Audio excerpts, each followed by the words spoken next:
Hola amigos televidentes, bienvenidos a una nueva entrega de su merienda de té.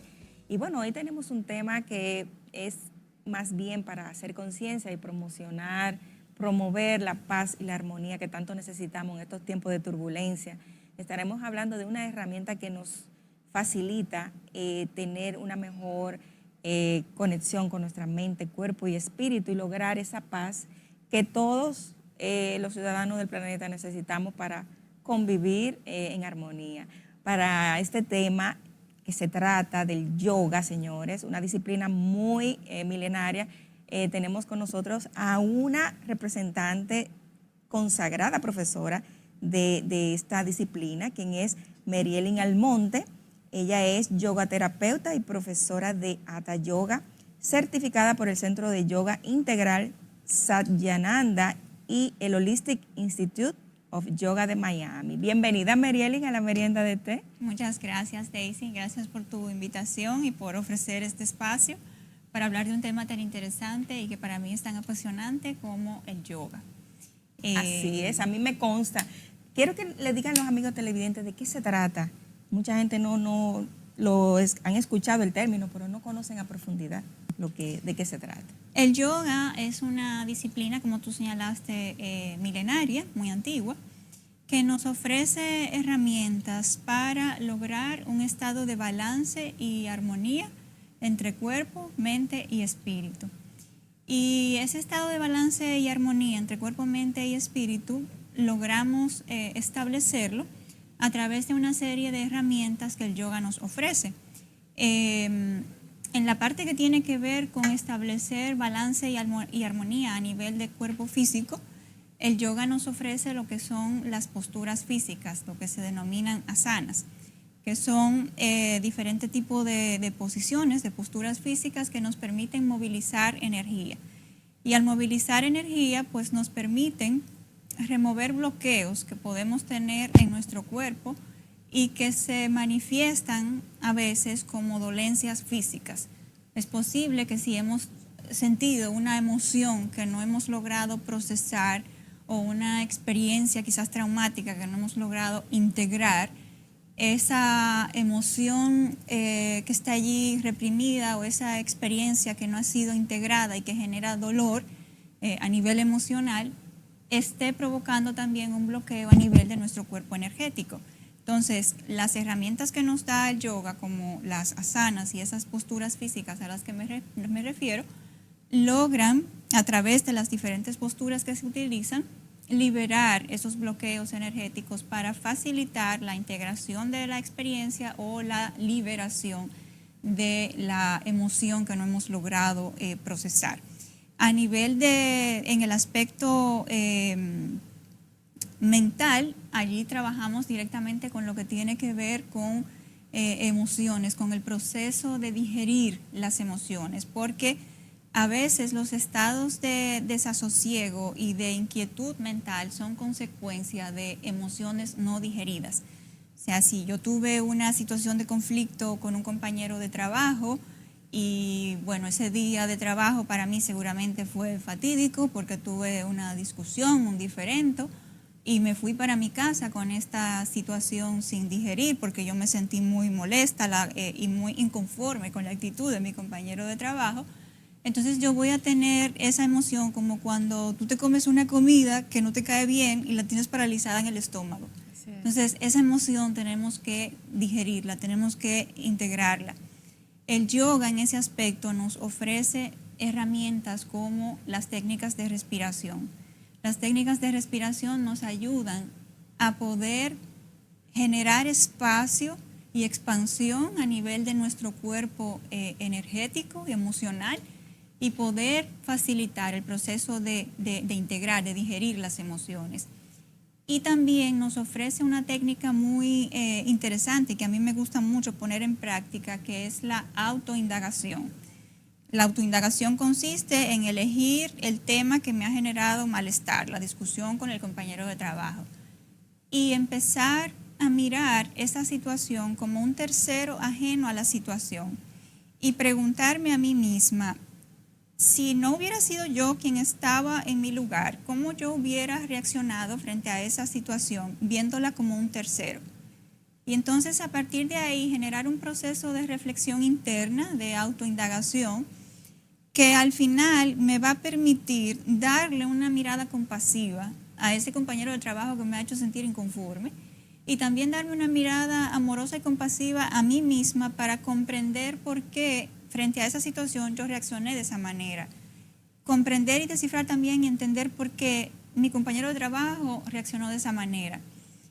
Y desde esa perspectiva, con esa mirada compasiva y anclado uno siempre en ese deseo de sanar, entonces uno puede ver las cosas de una manera diferente, que le produce paz y que le permite a uno reconocer que todos estamos aquí en este plano, viviendo una experiencia terrenal, haciendo lo mejor que podemos para sacar adelante nuestras vidas y que el hecho de que la otra persona haya reaccionado como lo hizo no necesariamente significa que me quiere hacer daño, que me quiere lastimar a mí.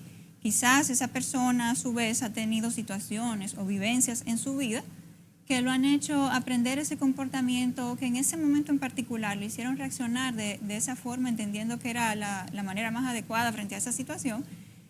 Y viendo las cosas desde ese punto de vista, uno puede sentirse mejor, uno puede primero sentir un sentimiento de sanación interior instalarse en uno, un sentimiento de paz interior instalarse en uno y evitar la excesiva conflictividad que a veces se da en las relaciones interpersonales cuando hay incomprensiones. Excelente. ¿Y cuántos niveles de yoga hay? Un ejemplo, si hay para principiantes, si hay para mediano. ¿Cómo las personas que nunca lo han hecho, qué yoga deben hacer? Mira, el yoga tiene varias ramas, vamos a decir. Tenemos Hatha Yoga, que es el tipo de yoga que tiene que ver con la realización de posturas físicas, de asanas, ejercicios.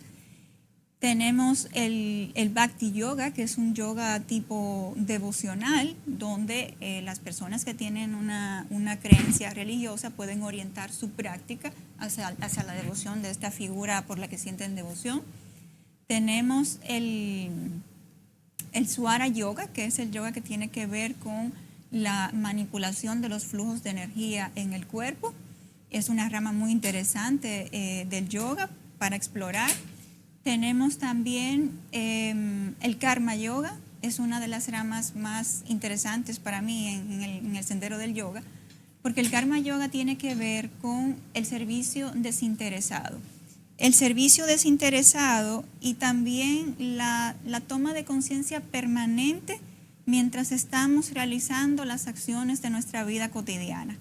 Nosotros experimentamos a veces situaciones de turbulencia emocional porque perdemos la conciencia. Pero si nosotros mantenemos la conciencia todo el tiempo en nuestra respiración o de estar presente en la conversación que tenemos, con eso nosotros evitamos que nuestra mente divague y que se vaya por ahí a pensar en el conflicto, el problema y que si fulano y metal. Entonces, si nos mantenemos presentes en el momento presente, siempre anclados en el momento presente, esa situación de una mente que parlotea todo el tiempo, que es una de las cosas que más angustia le generan al ser humano y que también pone a uno a producir muchas emociones tóxicas a veces. Porque cuando uno se pone, por ejemplo, a pensar en el conflicto que tuvo la semana pasada o en la palabra no adecuada que te dijo alguien esta mañana, tú vuelves de nuevo a sentir esa misma ira que tú sentiste. La toxicidad. Mira, me llamó la atención el segundo que mencionaste, porque hay muchas personas que le dan un poco de miedo, temor, vincularse con el yoga porque lo ven como algo religioso o que tiene que ver con una filosofía religiosa. Entonces, ese me pareció bastante interesante, donde tú te puedes conectar con tu ideología, la que tú realmente veneras. Entonces, esa me pareció muy interesante. Y las asanas también, dependiendo de cuál sea, son más fuertes o menos intensas, ¿verdad? Sí, sí. El yoga permite adaptarse a la situación del practicante. Hay asanas que son súper avanzadas y que conllevan un tiempo de preparación importante, y hay asanas que son para principiantes que la pueden hacer desde el primer día que llegan a una práctica. Y siempre está la posibilidad de una modificación de la postura para adaptarla al practicante. O sea, la persona no tiene que meterse en un esfuerzo que no está en condiciones de realizar todavía, para hacer tal o cual postura, porque lo que procede siempre, y un profesor preparado lo sabe, es modificar la postura para adecuarla al nivel del practicante. Bueno, es una pena, Meirelin, que el tiempo es tan corto en televisión, pero nada, has dado una información muy valiosa. Pienso Gracias. que muchas personas se van a motivar a incursionar en esta práctica tan beneficiosa para el ser humano. Quiero que les dejes a los amigos televidentes tus redes sociales, tus teléfonos y si tiene alguna actividad próximamente que tenga que vincularse con esta práctica. Sí, yo tengo una cuenta en Instagram que se llama YoginiRD. Ahí pueden seguirme para ver toda la información que publico en relación a los temas de yoga terapia. Y el próximo sábado, sí me gustaría anunciar esta actividad, la Fundación contra el Mal de Parkinson está organizando la 6ª jornada anual para cuidadores de pacientes de Parkinson. Esa actividad va a ser el sábado a partir de las 9 de la mañana en el Jardín Botánico y allí vamos a ver un grupo de terapeutas y de profesionales de distintas áreas de la medicina que vamos a estar proporcionando herramientas a los cuidadores de pacientes de Parkinson para que ellos también aprendan a poner en práctica el autocuidado. Así que les extiendo la invitación y si pueden regar la voz para que todo el que se pueda beneficiar que se beneficie. Es una actividad gratuita y completamente abierta. El sábado 3 a partir de las 9 de la mañana en el Jardín Botánico. Wow, qué hermosa labor. De verdad que todo lo que desprende esta práctica humaniza tanto y da tanta sanación en su entorno. Muchísimas gracias, Meirelin, por aceptar nuestra invitación. Siempre es un honor. Y a ustedes, amigos televidentes, gracias por su sintonía y nos veremos la próxima semana, si Dios lo permite. Bye. Bye.